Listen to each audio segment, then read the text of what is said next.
Bir Kurban Bayramı'na daha girmek üzereyiz. Kurban daha çok muhtaçlara yönelik bir ibadet. 6 Şubat'ta bir deprem meydana geldi ve bu depremden 11 ildeki insanlar etkilendi. Şu an o insanların çoğu çadırda, bir kısmı konteynerlarda yaşamaktadır. Yani gerçekten çok muhtaç olan insanlar. Biz depremden hemen sonra o depremin olduğu illerde aşevleri kurmuştuk. 2 aydan fazla bir süre 3 öğün biz yemek dağıttık oradaki insanlara. Öncelikli hedefimiz, daha doğrusu deprem bölgesindeki insanlara yardımcı olmak. Hani Kurban Bayramı'nda da olsa onların boğazlarından bir lokma etin girmesine vesile olmak. Tabii bizim çalışmalarımız sadece deprem bölgesiyle sınırlı değil. Gerek bulunduğumuz ilde, gerek Türkiye çapında ve gerekse de yurt dışında bizim çalışmalarımız var. Tabii birinci önceliğimiz deprem bölgesi, ondan sonra bulunduğumuz yer, daha sonra yurt dışındaki muhtaçlara kurban eti ulaştırmak. Ben buradan hayırseverlere çağrıda bulunuyorum. Yani bir kurbanı kendi aileniz için kesin. Yani eğer birden fazla kurban kesme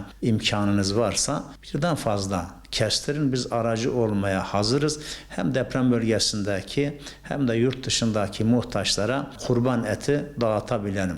Yani birçok insanımız belki her gün et yiyebilir. Her gün olmazsa bile ayda birkaç kere et yeme imkanı var. Ama insanlar şunu da çok iyi bilsinler ki gerçekten sadece kurbandan kurbana boğazlarından bir lokma etin girebildiği çok insan var. Biz sahada olduğumuz için biz bunu çok iyi biliyoruz. Hayırseverlere diyoruz ki gelin biz köprü olalım. Bizim aracılığımızla sizin kestiğiniz kurban etlerini biz o insanlara ulaştıralım. Senede Kurban Bayramı günleri de olsa o insanların boğazlarından bir lokma et geçsin diyorum. Yurt içi 5.000 liradan başlıyor. Tabii bu küçük baş hayvanlar için. Yurt içi 5.000 liradan başlıyor. Afganistan ve Asya 2.900 lira, Afrika 2.000 lira, Yemen 3.000 lira ve Filistin 7.000 lira. Bu fiyatlarla biz kurbanları kesebiliyoruz. Tabii biz kestiğimiz kurbanların videosunu da hayırseverlere gönderiyoruz ki yani bir şüphe olmasın, bir şüphe kalmasın. Eğer